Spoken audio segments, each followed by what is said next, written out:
लोकसभा चुनाव 2024 का काउंटडाउन चल रहा है। अब की बार कैसा है चुनावी माहौल, इसी को लेकर हम न्यूज तक पर लेकर आए हैं एक स्पेशल सीरीज देश किसका। सीरीज के तीसरे एपिसोड में हम आपको दिखा रहे हैं पंजाब का सर्वे और एक्सपर्ट ओपिनियन। राज्य की सियासत पर अच्छी खासी पकड़ रखने वाले एक्सपर्ट और वरिष्ठ पत्रकार बता रहे हैं इस बार पंजाब की सियासत में किसके पक्ष में माहौल बन रहा है। 13 सीटें आती हैं पंजाब की, तो इतनी ज्यादा सीटें नहीं हैं, लेकिन यहाँ पे सीट पर टक्कर है। और खास तौर पर अगर हम बात करें आम आदमी पार्टी और कांग्रेस की, अगर हम ओवरऑल बात करें 8 सीटें लाई थी कांग्रेस ने, और हम बात करें अकाली की 2 और उसके बाद बीजेपी की 2, तो जो रिजल्ट 2019 में आम आदमी पार्टी को नहीं मिल पाया, उनको मालूम है कि यहाँ पे एक अच्छा चांस है, क्योंकि एक बहुमत से उनको आई थी, 92 नंबर भी आए थे उनको। लेकिन अब ये बात है जहां पे ईंट कुत्ते का बैर है, जहां पे 36 का आंकड़ा लगा हुआ है। जैसे संजय जी से बात करते हुए बोले थे कि अगर शादी में 36 गुण मिलने चाहिए, यहाँ तो 2 गुण भी नहीं मिल पा रहे हैं। हालिया सर्वे की बात करें तो एबीपी न्यूज सी वोटर के सर्वे के मुताबिक पंजाब में कांग्रेस को सबसे ज्यादा 5 से 7 सीटें मिल सकती हैं और वोट शेयर 27% रहने का अनुमान है। वहीं आम आदमी पार्टी 25% वोट शेयर के साथ 4 से 6 सीटें जीत सकती है। बीजेपी को 0 से 2 सीटें मिल सकती है, जबकि वोट शेयर 16% रहने का अनुमान है। वहीं अकाली दल को भी 0 से 2 सीटें मिल सकती हैं और वोट शेयर 14% रह सकता है। हालांकि ये सर्वे करीब 1 महीने पहले का है, जब ये साफ नहीं था कि दोनों 13 की 13 सीटों पर अलग अलग चुनाव लड़ सकते हैं। तब कयास लगाए जा रहे थे कि सभी मिलकर चुनाव लड़ेंगे। अब हम आपको पंजाब के सीएम का वो हालिया बयान सुनाते हैं, जिससे काफी हद तक आप और कांग्रेस के बीच गठबंधन और चुनाव लड़ने को लेकर तस्वीर साफ हो गई। देश में पंजाब बनेगा हीरो। 2024 में लोकसभा चुनाव में आम आदमी पार्टी के पक्ष में 13-0।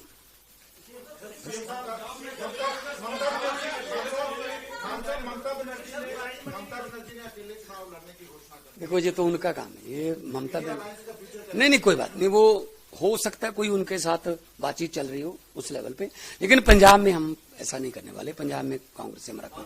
इससे लगभग साफ है कि पंजाब में आप और कांग्रेस दोनों ने सभी सीटों पर लगभग अलग अलग चुनाव लड़ने की तैयारी कर ली है। लेकिन दोनों के अलग अलग चुनाव लड़ने से इंडिया गठबंधन को फायदा होगा, ये कहना थोड़ा मुश्किल है।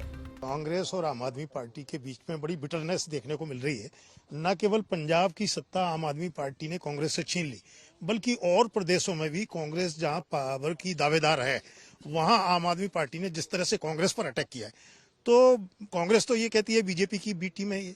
अब इस तरह की बिटरनेस में मुझे लगता है कि इनके बीच में कोई तालमेल बहुत आसानी से हो पाएगा, बड़ा मुश्किल लगता है। 2019 में हुए लोकसभा चुनाव की बात करें तो कांग्रेस ने पंजाब की 13 में से सबसे ज्यादा 8 सीटें जीती थी और कांग्रेस का वोट शेयर 40.6% रहा था। बीजेपी और अकाली दल के खाते में 2-2 सीटें गई थी। बीजेपी का वोट शेयर 9.7% और अकाली दल का वोट शेयर 27.8% रहा था, जबकि आम आदमी पार्टी को 1 सीट मिली थी। इनका वोट शेयर 7.5% रहा था। जहां तक भारतीय जनता पार्टी और श्रोमणी अकाली दल की बात है, तो इन दोनों के बीच में तो दोबारा से जो एक प्यार पनपने वाला जो मसला है, वो काफी समय से हो रहा है। खासतौर पर जब से पंजाब का इलेक्शन हुआ है, उसके तुरंत बाद से दोनों तरफ इस चीज को महसूस किया जाने लगा था कि अकेले अपने दम पर हमारे लिए इलेक्शन लड़ना बड़ा मुश्किल काम है। और निश्चित तौर पर तभी से ये सुगबुगाहट उसी समय से शुरू हो गई थी। तभी से ओवरचर्स, जिनको हम कहते हैं, एक दूसरे के प्रति बयानबाजी भी हो गई थी। एक सॉफ्ट स्टैंड करने वाली जो बात होती है, सॉफ्टनिंग ऑफ स्टैंड, वो भी होना शुरू हो गया था। लेकिन इसके अलावा दिक्कतें भी बहुत हैं। अगर ये गठबंधन होता है तो उसमें कई सियासी मसले ऐसे हैं जिनको ठीक कर पाना जो खासतौर पर श्रोमणी अकाली दल के लिए बहुत मुश्किल हो जाएगा। 2014 में हुए लोकसभा चुनाव की बात करें तो इसमें अकाली दल और आप दोनों ने 4-4 सीटें जीती थी। वोट शेयर 26.4 और 24.5% रहा था। करीब 33% वोट शेयर के साथ कांग्रेस को 3 सीटें मिली थी। बीजेपी ने 2 सीटें जीती थी और वोट शेयर 8.8% रहा था। अगर रीअलायंस होता है भारतीय जनता पार्टी और अकाली दल का, तो इस बार जो है अकाली दल बड़े भाई की भूमिका में नहीं रह जाएगा, क्योंकि वो इतना हाशिए पे आ चुका है और इतना सिकुड़ चुका है। दूसरे क्या है कि उसने जो किसान बिल को लेकर जो समर्थन वापस लिया वो काफी देर से लिया। एक बार तो वो जो संसद में लोकसभा में पारित हो गया और उस समय उनकी मौजूदगी थी, वो हरसिमरत कौर बादल जब मंत्री भी थी और उस समय वो कानून पारित हो गए। अगर उनको समर्थन वापस लेना चाहिए था और कांग्रेस जो किसान नेताओं की और किसानों की और जो सिख किसान है उसकी सिंपैथी अगर उनको हासिल करनी थी तो उसी स्टेज पर उनको समर्थन वापस लेना चाहिए। लेकिन उनको लगा कि जब विरोध बहुत बढ़ रहा है और बहुत स्थिति ऐसी हो गई कि बाजी हाथ से निकल रही है तो उन्होंने समर्थन वापस लिया।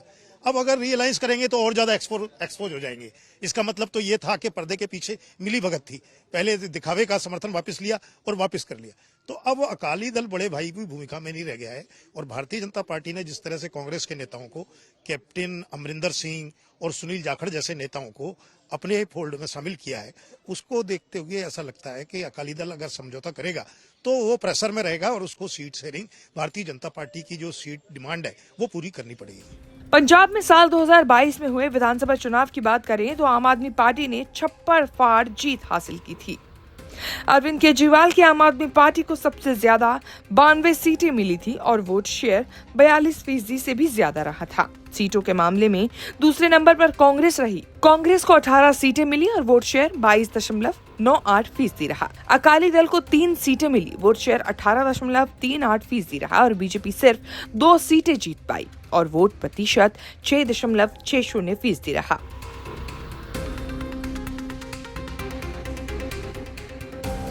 2017 के विधानसभा चुनाव की बात करें तो इस चुनाव में कांग्रेस को जबरदस्त जीत मिली थी। कांग्रेस ने 38.77% वोट शेयर के साथ 77 सीटें जीती थी। आम आदमी पार्टी ने 20 सीटों पर जीत हासिल की थी। आपका वोट शेयर 23.88% रहा था। अकाली दल ने 15 सीटें जीती थी और बीजेपी को सिर्फ 3 सीटों पर जीत मिली थी। कुल मिलाकर देखा जाए तो पंजाब में अगर आम आदमी पार्टी और कांग्रेस दोनों अलग अलग चुनाव लड़ते हैं तो एक अलग तरह का समीकरण बनता हुआ नजर आ रहा है। एक्सपर्ट के मुताबिक साथ लड़ने में ज्यादा फायदा हो सकता था। हालांकि फिर पंजाब में आप और कांग्रेस को ही ज्यादा सीटें मिलने का अनुमान है। देखना होगा पंजाब की जनता अब की बार किसको ज्यादा प्यार देती है।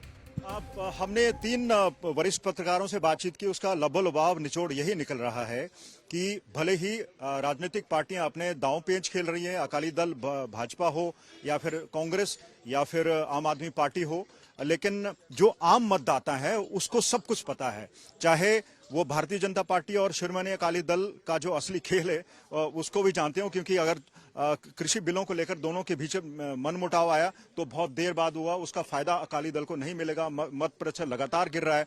और वहीं आम आदमी पार्टी और कांग्रेस की अगर बात करें तो आम मतदाता यही कहता है कि उन्होंने मैंडेट आम आदमी पार्टी को दिया है कि वो सरकार चलाएं और कांग्रेस को मैंडेट दिया कि वो अपोजिशन में रहें।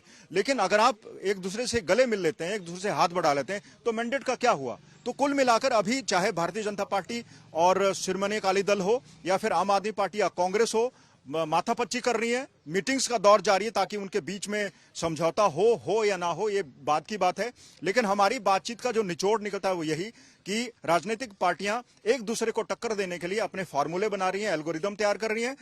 इंडिया जो गठबंधन है वो चाहता है कि भारतीय जनता पार्टी सत्ता में ना लौटे और भारतीय जनता पार्टी अपनी तरफ से कोई कोर कसर नहीं छोड़ना चाहती कि वो विरोधी दलों को सत्ता उनके हाथ न लगे।